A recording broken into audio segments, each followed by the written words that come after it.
After doing the part 1 and part 2 of the Soul Level 1 run of Dark Souls 2, it's finally time for Soul Level 1 Dark Souls 2 Scarlet First Sin Part 3. Yeah, this is not gonna go very well. Well, hello again everybody, and yeah, as you saw earlier, this is the part 3. Hopefully we'll go through the game, go as far as we can, heck, maybe even finish it, because I'm planning on kicking some ass tonight. But yeah, and doing the best we can. So I feel like we should just, go right ahead and start with a run. Let's go, I suppose. So last episode I was in Iron Keep and had finally killed the Iron King and the Smelter Demon, but this time around I wanted to do something a little different. So I decided, you know what, we haven't been to No Man's Wharf, we should probably go there, and I did make my way there. It was quite nice, having a good time. Heck, I even used a Frame Brashior to get a flask shard. It was all going well. Well, that was until I realized, oh shit, I can't one-hand this. Damn, that's gonna make... You know what? I think we're gonna make it to the Iron King, guys. The Iron King DLC. Because we need that strength ring. Crap. Are you kidding me? Are you kidding me, man? Dude, no matter what I do, I can't escape this stupid Iron Keep. I can't. I can't escape it. Like, man, just leave me alone. Oh. Okay, to be fair, it wasn't really that bad. I did grab the heavy key and force the fallen giants, and it was a pretty big breeze to just go to the, arena of the Iron King and then go to the DLC, which there were no issues of. The only real danger was if I was stupidly walking to one of those pillars, which I didn't. Yeah, didn't expect me to say that, but you know what you would expect me to say is this one ring that's situated here very early in the Iron King DLC.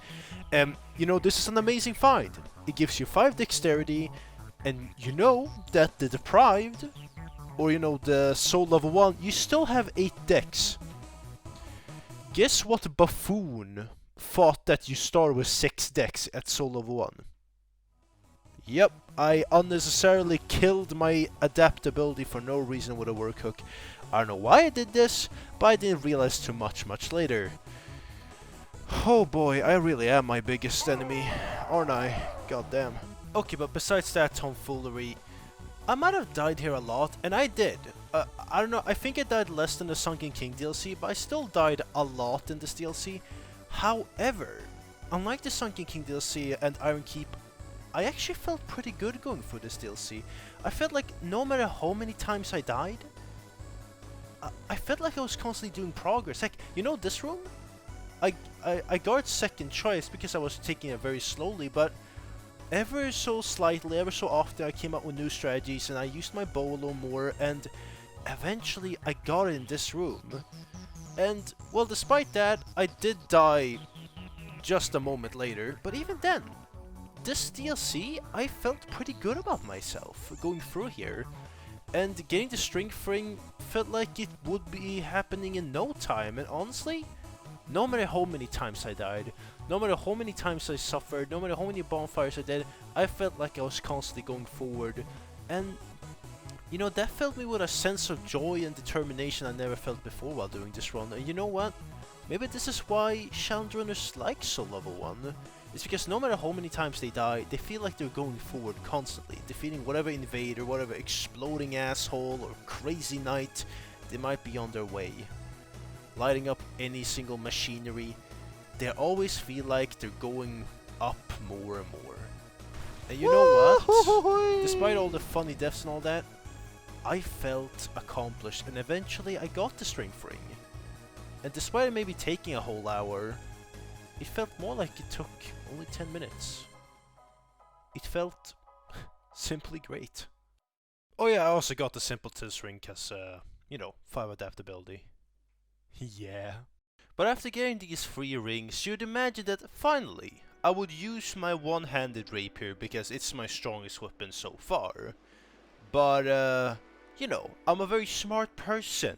So instead of doing that, instead of using the mighty rapier, which I still thought I didn't have the dexterity for, or the strength for, so I decided to you know, use the plus 8 cestus I found earlier. Yeah, I am very smart, guys. I'm very smart. But to be fair though, the cestus was pretty damn good, to give it credit. And in fact, I'd say it would have been good if I just could use stats, because the cestus mostly gets damage from scaling, which means that leveling up does increase its damage, of course, but doesn't increase it by a lot. So only if I had more stats and stronger stats, this thing would hit even harder than it already does right now in this footage.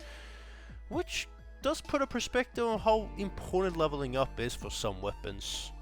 But anyways, I easily went through the No Man's Wharf. I think I might have died once, but otherwise it was pretty chill. You know, just fought the enemies, took it easy, opened the shortcut, and went all the way down to Flexal Century after, you know, taking all down all the pirates on the ship. And after taking care of those damn buccaneers, I decided to go down and fight the Flexal Sentry. And well, it went alright, though I did play rather sloppily. I got hit by a lot of attacks by being just way too unresponsive. But I still managed to clutch the victory first try, from what I remember. Yeah, it should be first try.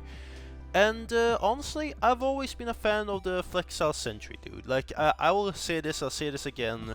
Well, yes, it is a little frustrating, though. He reappears late in, like, Lost Bastille for, you know, good reason. Like, he appears too quickly, you know, he gets reused way too fast. But as a standalone boss, he's pretty damn good. I like the twin, like, the twin bosses stuck together. The fact it's just two moves, that you kind of have to juggle between them.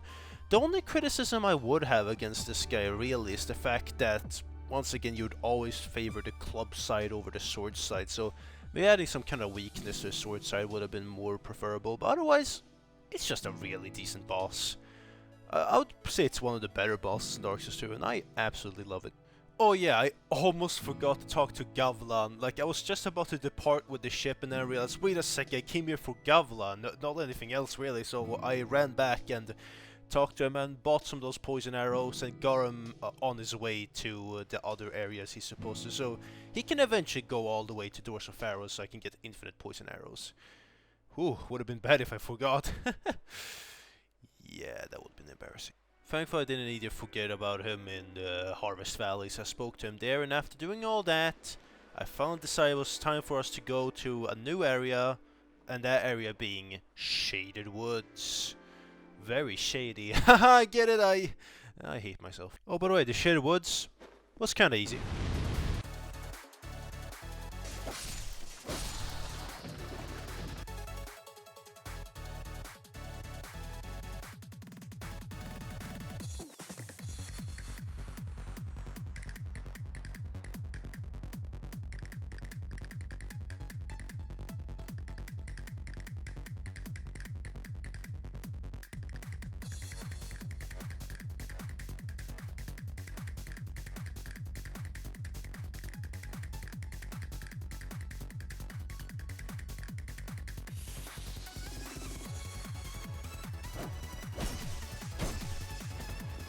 No! What? What was that for, you fucking douchebag?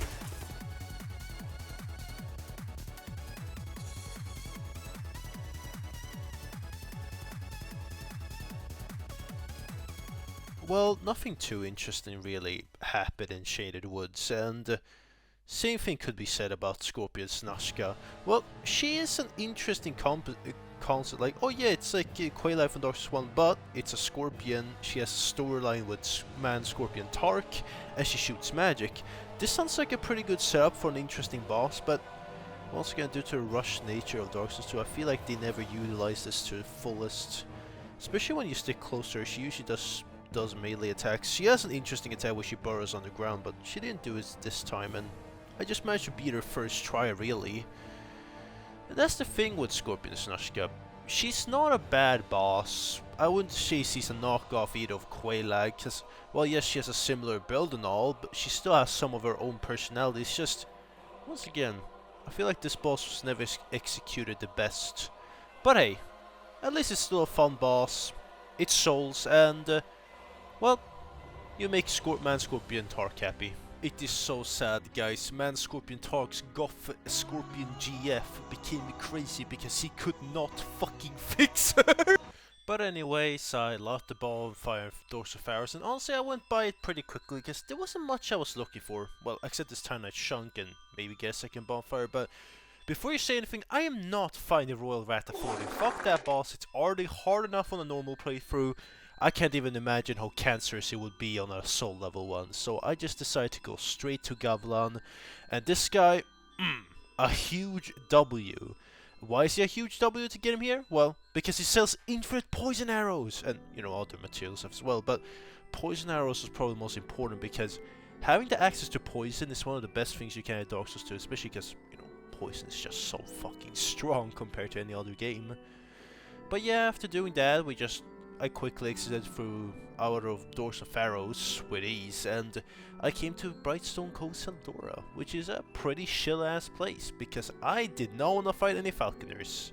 I just went through, saw some peasants die, opened some doors, lot of torches. By the way, if you have a torch, use it here. You do not want to anger the spiders. The spiders are scared of torches, so yeah. Always have a torch on you, buddy. Anyways, I went through it and I died 0 times. I'm just so good at the game, especially Congregation. It's the easiest boss ever. No. Oh. That's embarrassing. You didn't see that. You did not see that! Okay, to be fair though. That was on me.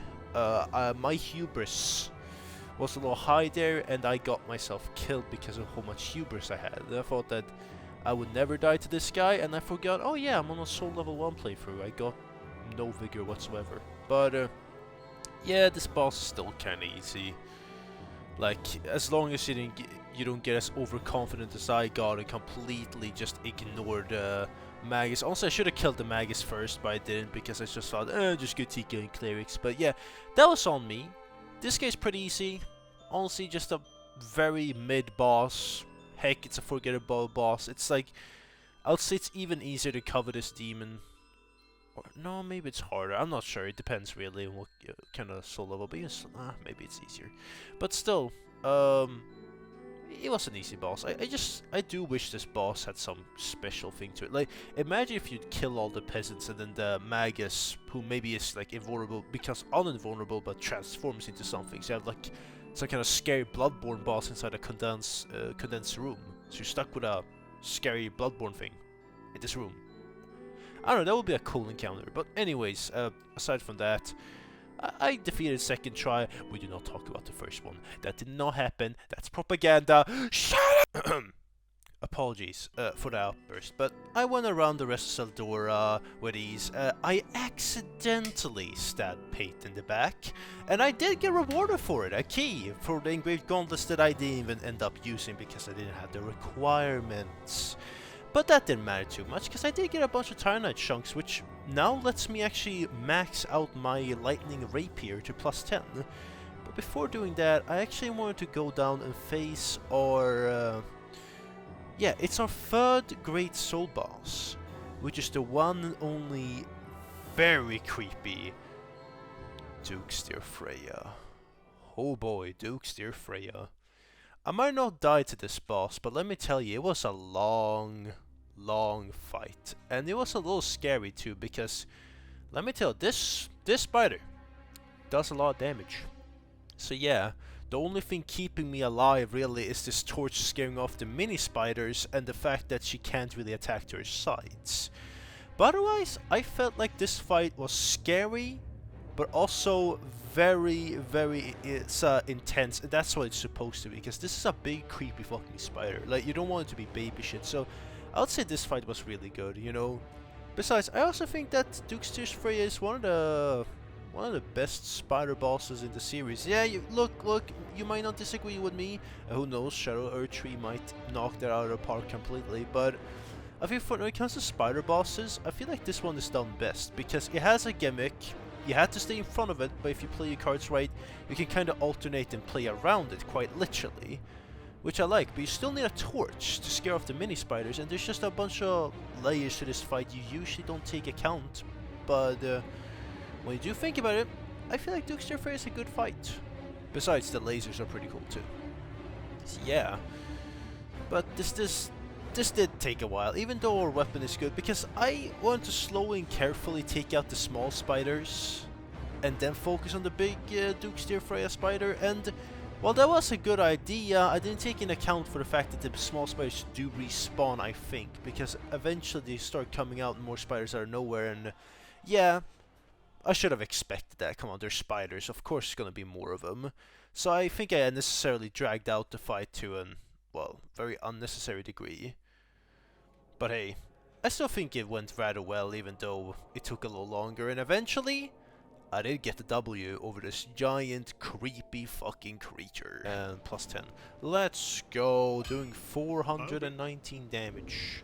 And now when our weapon is fully maxed out to the peak, we can finally take down our last Great Soul boss. Because we have taken down the Rotten, the old Iron King, and then now Duke's Dear Freya, which only makes one remain, and that is the Lost Sinner. Down Sinner's Rise, and we are gonna go there and kick her ass, which probably won't be too bad. Come on, like, our weapon is fully maxed out. We're practically one-shotting most of these enemies over here, which is just hella nice. And you know, talking about being over level over something, the Rune Sentinels. Look, our health might be shit, but I'm gonna give him a real meaning behind being called the Ruin Sentinels. More like the Ruin Sentinels. Of course, the Ruin Sentinels is a piss easy. Like, come on, we still have a low amount of health. But the thing is, the Ruin Sentinels, I feel like once you know what to do with them, you can deal with them pretty easily. Not just because you can easily overlevel your weapon in this game, no matter soul level 1 or not, but because if you know how to kind of trick them and lure one of them over each time and lower their health enough and then lure them down and separate them, then they become a pretty manageable boss, which makes me like this boss more and more the more I've fought it, because it really has taught me to, you know, be careful and separate a boss if there's a group of them, unless it's bullshit, but you know, you can't always have a W in that regard, can you now? Yeah, but despite all of that, I grabbed the Bastille key, and honestly, if I'm gonna be honest, I kind of rushed through the Lost Bastille a little more, because I really didn't have anything I needed from here, and my objective was to kill the Lost Sinner, so the Lost Sinner I ran to, and honestly there's not much in the way if you have a good equipment, and I managed to discard many of the bad enemies here, and eventually went to Sinner's Rise very fast actually. I did grab the bonfire, and then I made myself all the way down. I made it down. Gee, can I speak? Well, I ran past the other Flexile Sentry and almost died here too. Like, there's a lot of times I almost died to these, especially because of these explodable bastards. They're terrible, evil pieces of poo-poo, and I did manage to kill them, but gee, they are bad.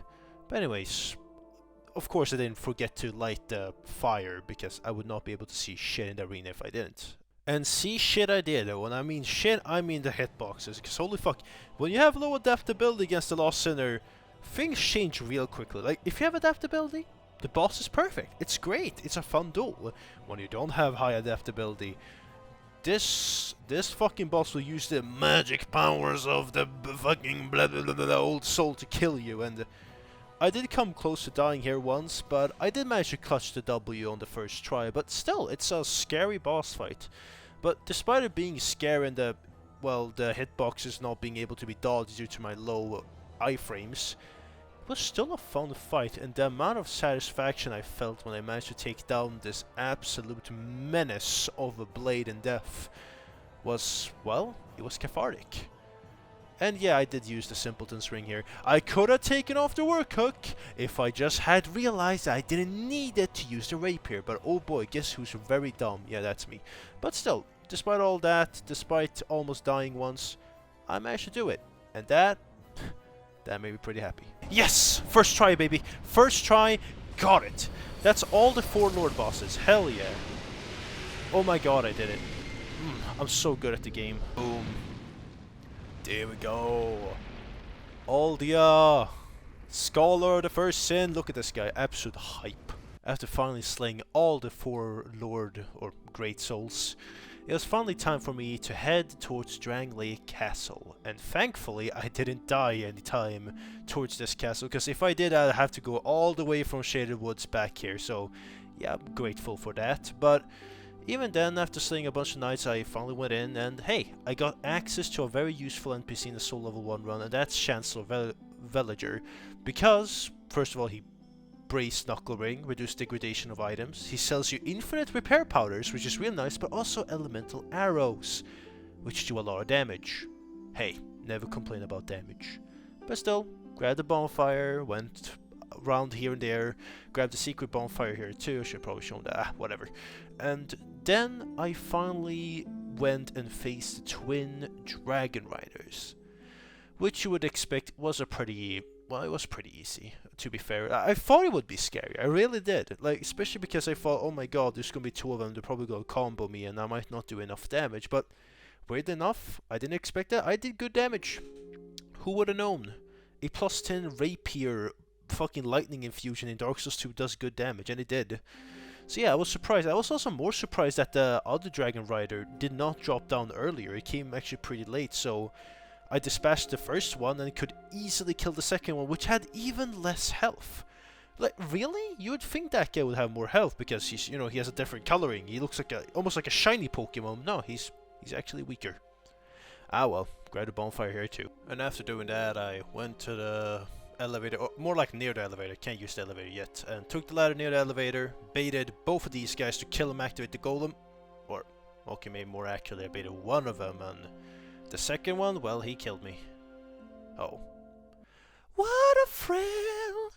Oh, Snaky! Oh shit, you're seeing this? Stop recording, goddamn! Okay, outside of that, I went up the elevator and grabbed the key to the King's Passage. Let's ignore the past part. But anyway, after grabbing the key to the King's Passage, I of course went through the King's Passage, and with how it's gone recently with the first attempt wins, let's ignore the congregation, you'd think I'd kick this guy's ass. Well, you probably didn't think so, and honestly you'd be right. I did not kick this guy's ass. This guy kicked my ass. He killed me so many times. And after a while I realized maybe a Pierce Lightning Sword would not be good against a big armor dude that uses lightning, so I took my good old trusty blacksmith hammer, which I can use now thankfully, and infused it with dark. And it went up to a whopping, amazing 431 damage, or 34 damage, excuse me, which should be enough to kill this bozo, but no, it wasn't. Well, not on this attempt, but the next attempt, well...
Let's go!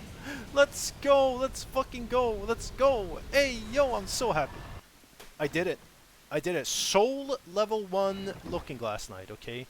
Amount of catharsis of the pain all left me all at once. I had beaten a boss I was stuck on for a long fucking time. I was there for a solid fucking 30 minutes, but I did it. I managed to beat him with the right setup, good timing, and honestly luck, because holy fuck, that phantom did not do enough for his master, and I managed to take down the Looking Glass Knight. But now I'm going to an area which I thought would be absolute hell. Heck, I even prepared this one shield at 75% magic damages. It did come in use, but in truth, this area, the area I'm talking about, by the way, is Shrine of Amana. Shrine of Amana was not too bad, I'm not even gonna lie.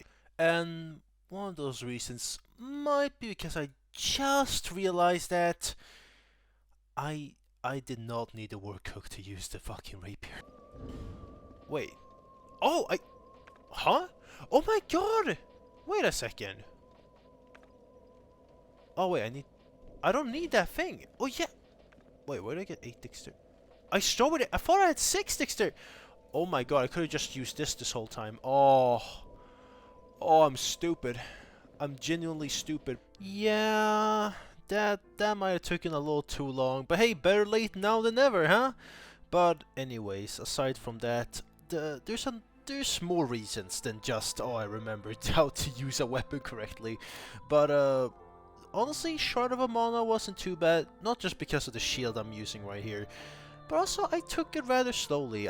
You also get like a magic defense ring right before the elevator in Dragon, before you take the elevator down to Shrine of Amana, which helps with the magic defense that you have.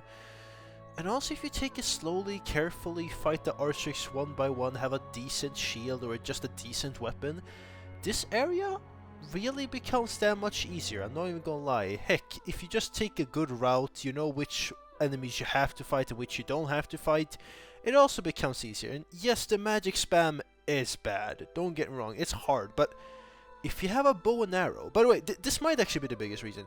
Always have a bow and arrow if you're gonna go to Shrine of Amana. The Shrine of Amana demands you have a ranged weapon, and you might not like it, but I recommend sucking up that fact and just pulling out not just a bow and arrow, but even a crossbow, because fuck man, having a ranged weapon really makes this area so much easier than it usually is.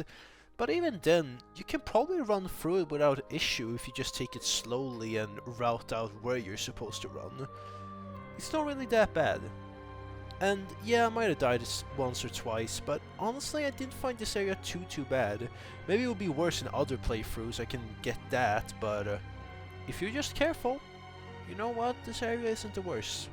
I'm not saying it's good though, I'm still not defending the fact that I spammed this many wizards in Scholar, but it's not as bad as I remember it, that's for sure. Run past everything, but the reason I will take out because I think there's gonna be an invader over here. Yeah, this fucking douchebag. Oh, and he's a douchebag, if you know what I mean. God damn, he's a douchebag. He does so much damage. Oh my god.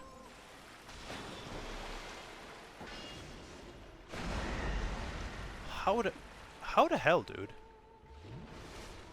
Hacks! Hacks, I say.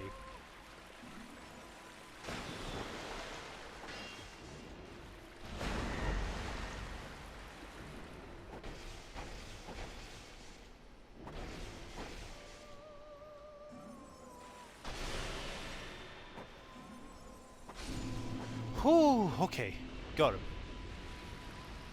What a dick. But at least we got the hardest part, which was that invader, because if you don't take him out, he's gonna be a pain if you ever do a run back, so getting that out of the way is a good idea. Well, thankfully I didn't have to do a run back to the Demon of Song, because I didn't die to it. However, it doesn't mean that this fight was not tense, because it certainly was, because, well, this boss has a very mid moveset. Its moveset is very you know, it's repetitive. Yeah, I did see some new moves, because, fuck man, I didn't expect to see some of them due to their positioning on a Soul Level 1 run. It's still very basic, you know, and if you know how to dodge them, it's incredibly easy. This thing, yeah, it doesn't do much. Yeah, it has that gimmick where it's invulnerable when when its skin is over its face, but otherwise, there's not much problem here. The only thing that did make me so tense though was the amount of damage this thing outputs, because this thing will dish damage. Like, it dishes out so much fucking damage. As you can see in this clip, bam, 97%, not 90 or 80, I don't know. A lot of percent of my HP, just say that, you know? Even on a playthrough where I have a lot of HP, like, I remember having 60 in one, this creature, this menace, still did like half my HP, if not more, in just 2 hits, which is insane. Like, this thing hits really hard. So yeah, all in all, the Demon of Song is a very mid-boss. It's a shame, because this boss has one of the coolest looks. It has arguably a pretty cool fucking gimmick. It looks really cool, it has a sick design. Too bad its boss fight isn't anything special, really. The only thing that would make you fear it in any way, shape, or form is the fact that this thing does so much damage. But Otherwise, yeah, this was pretty easy. Not much to say here, really. The first try. Okay, you know what? Shrine of Amana wasn't too bad. That was actually, I wouldn't say easy, because if I made a mistake, I would have to do that all over again, but I got the first try, and by taking it very slowly, I actually managed to get that, and I am happy, because I did. Holy shit, that's a scary area. Huh. In the soul level 1. And after finishing all of that, I could finally move on to the next area, which was, well, Undead Crypt. And I was looking forward to this area, because first of all, it looks really cool, but second of all, I think I would have a pretty effective routing, or a good pathway to go, without any issues that I want to test out. But first I'm gonna just light this bonfire. Oh, real funny, Aldia, real funny, man. Well, after that giant prank I just got on me, I just kept honestly running through this place, because there wasn't much I could get right at this moment. I already had all the equipment I could use at the Soul Level 1 playthrough, and honestly running through the crypt was not hard at all. Like, all you had to do was just grab the bonfire, just keep breaking these stupid rocks and just going through it all. Well, it wasn't difficult at all, man. Well, that was until I met a Forlorn. Oh, come on. Forlorn! Dun dun dun! Scythe Forlorn! Dun dun dun! Scary. Oh god, that's a lot of poise you have on you. It's because I don't have the stone ring. Stop me, come on, come on, come on, where are you? There you are, okay.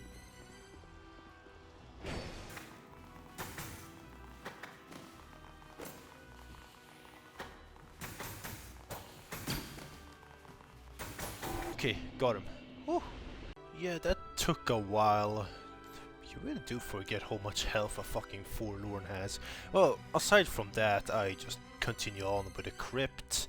Just continue on running through past all these idiots, and finally got to the damn shortcut and activated it, because holy moly, if we were gonna die, we were gonna need it. Oh wait, guess what? I didn't die even once to Velstad. Yep, I'm just that good. But instead of just telling you how it went while talking over, I actually just want to show the fight. Yeah, here's the fight, I guess. Enjoy.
It.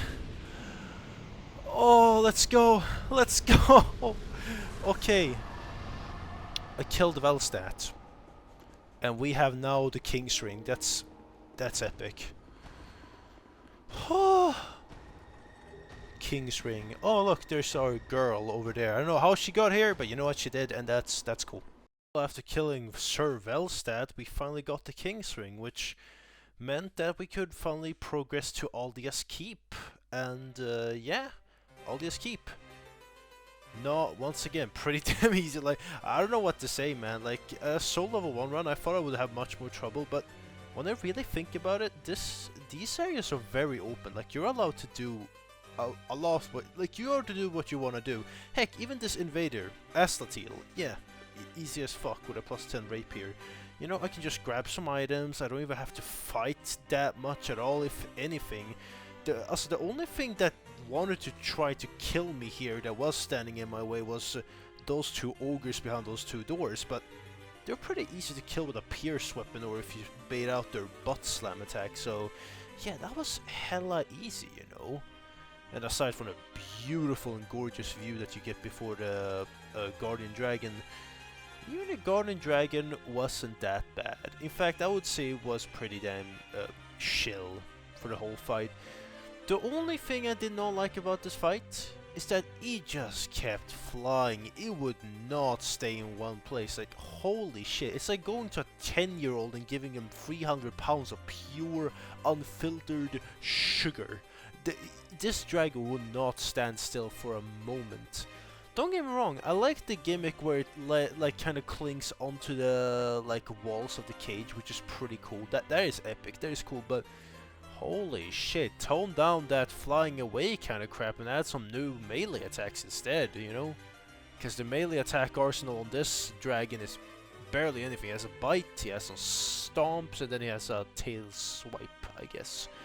But yeah, that's about it.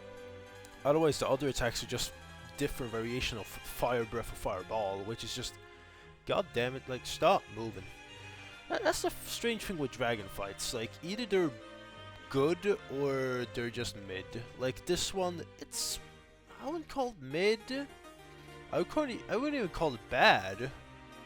It's just, it's kind of there. You know, it needs a little more pizzazz. The ancient dragon that I won't be fighting, like, come on, dude, look, cut me a break. I'm just gonna say it right now. I'm not fighting the ancient dragon. That thing is a pain in the butt. Like, if I'm such a low level, I could probably, but I don't want to do the run back. The run back is painful. But still, this dragon is pretty alright. Sin is a pretty good dragon. He has a lot of variations of a melee attack. He does have flying attacks, but he doesn't stay in the air constantly. Yes, he does do it over and over, but he will get on the ground eventually. This guy, he can just decide to be in the air for 90% of the time, as you can see here in this footage. It's just annoying. And then we have Midir, who is probably the best dragon fight in all of the series. Like, look, I love Elden Ring dragons. I love poise breaking their big old heads, but Midir just got that. He just got that dog in him, man. He got that boss design fucking perfection in him.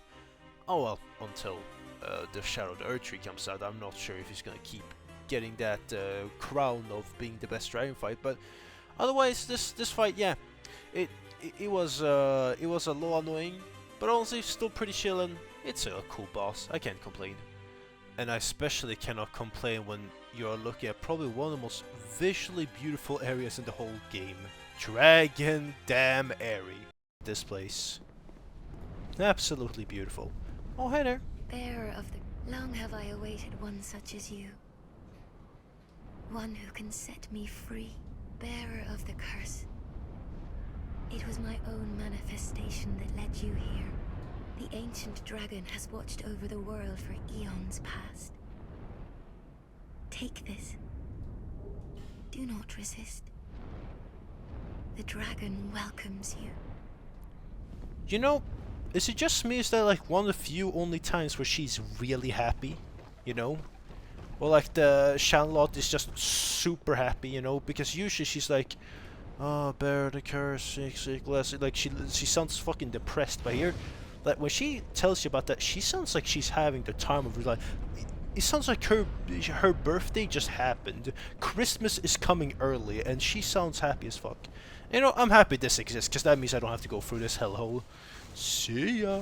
Well, after going for that quick zipline and going over the bridge of motion sickness, I finally went to the Dragon Shrine and was just about to activate the first damn bonfire.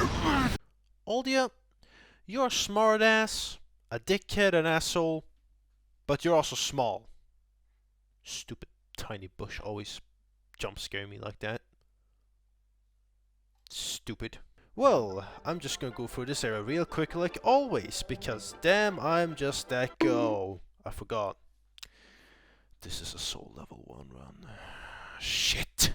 Yeah, one area I did not expect to be a giant hurdle for this whole damn playthrough is fucking Dragon Area. And oh my god, it's all because of these stupid big plated knights. To give you a perspective, they're essentially old knights. But stronger, as you'd expect, tankier, as you'd expect, but also a whole lot faster. Oh, by the way, I just want to show this. I got a new cool armor set. Yeah, it looks really cool. But yeah, these guys, these fucking knight guys, fuck them. They suck. They are so stupid, okay? The sword and shield one, a little hard, but it's alright. The very big sword, the ultra great sword, no, alright. Balanced, I would say. Probably the best one to fight. But, oh, the hammer one. The hammer one makes this area. It's the hammer one specifically that I hate the most. This stupid hammer enemy does so much damage. It attacks so fucking quickly. And, worst of all, when it hits you, it true combos you. Like, one of its attack chains true combo you. So if you get hit for the first one, you're just guaranteed to die. And this killed me so many fucking times. Then I later on changed to the fucking dark blacksmith hammer that I have. And still, it took so many damn tries. But finally, God, I reached the stupid Dragon Knight Captain. And that took so long. You don't even know. But this fight, yeah, this fight was scary. Look, I might have won on the first try, but dude, if I had lost, that means I would have to go through all those stupid knights all over again. And let me tell you something, this guy hits hard. He hits really hard. He has 2 fucking great swords, and while he doesn't have the most poise, his poise is slightly inconsistent because sometimes he'll have poise, and sometimes he won't have poise. Sometimes he'll have hyper armor, sometimes he won't have hyper armor. This guy's kind of wacky like that. And on a normal playthrough, this guy is just a side guy. You don't care about it. You kill him super quickly. But on a soul level 1 run where the run back is the boss, this guy becomes all the more fucking terrifying, and killing him took patience and time, because look at that damage. This guy's insane. And yeah, I just wanted to kill this guy. And I know I could have probably run past him, talk to the Ancient Dragon, just go to Ash and Mistile, but I wanted to kill this guy. I wanted to prove my fucking worth as someone who had gone through all those stupid knights. And I thought, if I can fight the hammer guy, sword guy, and the shield and sword guy and win, I'm going to kill their stupid captain and tell him how much he sucks and how cool I am. I am not salty over dying like fucking 20 or 10 times to the stupid area. You are. I am definitely not projecting. Okay, enough of my whiny little baby shit. I got the Ash and Mistard, and I did not fight the Ancient Dragon because I don't hate myself that much. Jesus, I am out of here. Well, after that traumatizing ordeal, quite frankly, I decided it was finally time to go to the Giant Lord.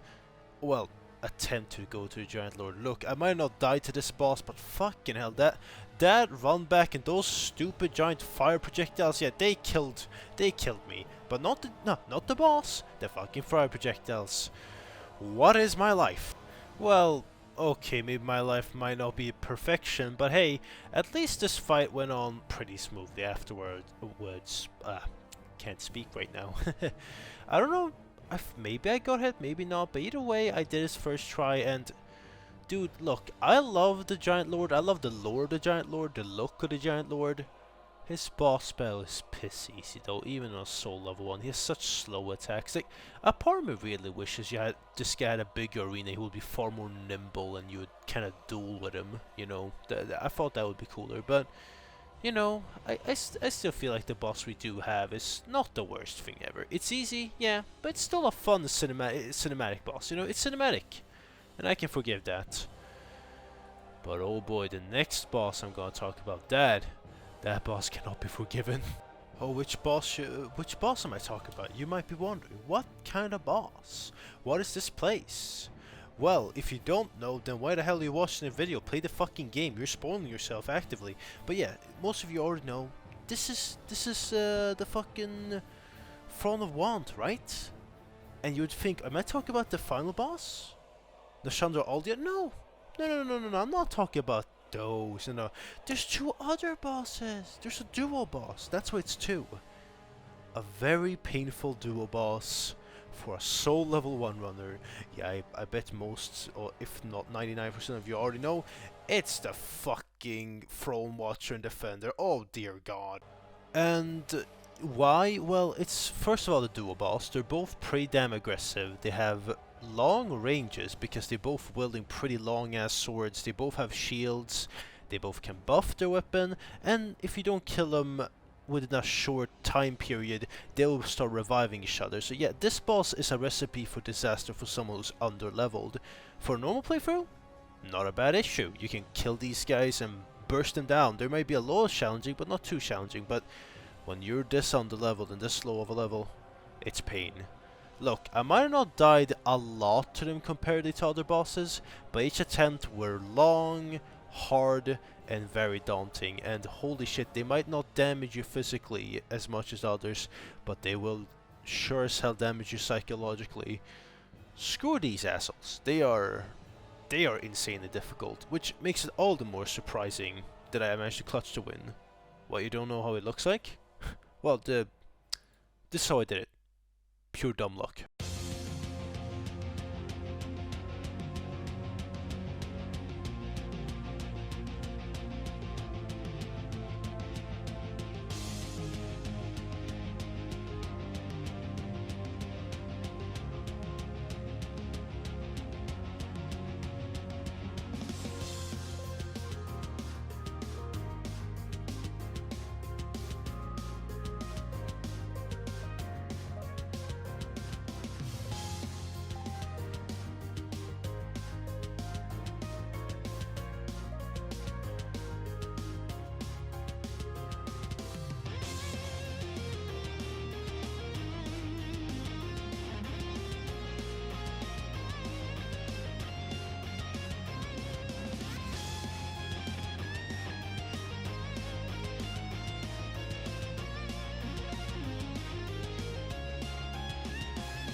After I'd fought for many minutes in this one fight, I could finally breathe out.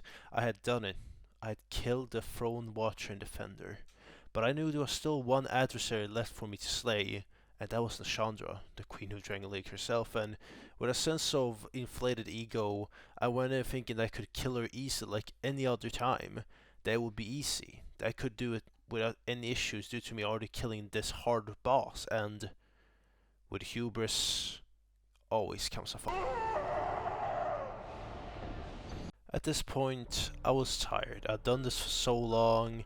I was feeling weak and thinking, oh my god, I'm dying to Nashandra. How could I be dying to Nashandra? My own ego sense of pride could not let me fathom the fact that I died to Nashandra of all things. Am I really that bad? Can I really not beat this game, dying to one of the easiest bosses in Nashandra? Am I? What are these thoughts? These thoughts are... They're fucking stupid. Yeah, Nashandra thought she could really be fucking up my morale at this point. No. I have not come this far to give the fuck up. I'm gonna show her what a real Aspen looks like. Just fucking watch me.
Holy shit, I did it. Okay.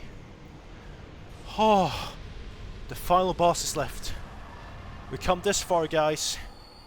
We come this far, everybody. Let's keep the train going. Don't you agree? Wait, what? Where's Aldia? Huh? Oh, well, I guess not. Shit, I thought Aldia would be here. Oh well. And so that was that. I proved myself that I could survive Dark Souls 2 Soul level 1. Oh boy, what a journey, man. It started off easy, but then in the end it came challenge after challenge, but I still managed to do it. I'm gonna have to say it right now, I don't want to disappoint, I'm sorry everybody, but I think I said this previously, but I'm gonna say it again. I'm not gonna do the DLC bosses. It's not that they're bad or anything, it's just I don't...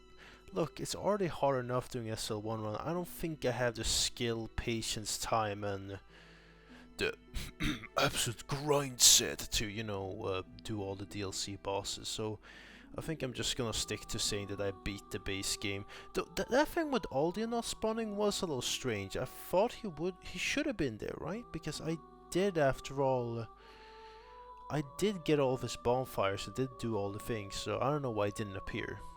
That's a little weird. But anyways, I still think I would have defeated him easily. He's a very turn-based like boss. So honestly, thanks for everything. Thanks for watching, guys. This has truly been a pleasure, and I hope you have all enjoyed this as much as I have. Which I have, contrary to what my screams and tears might say. But thanks for everything. This has truly been an experience of a lifetime, and I might not be a challenge runner, I might not do something like this ever again. I'm still happy I did, and damn it, I'm so happy that I actually managed to survive Dark Souls 2 Soul Level 1. I'll see y'all around. Oh, also remember, you're all amazing. Bye!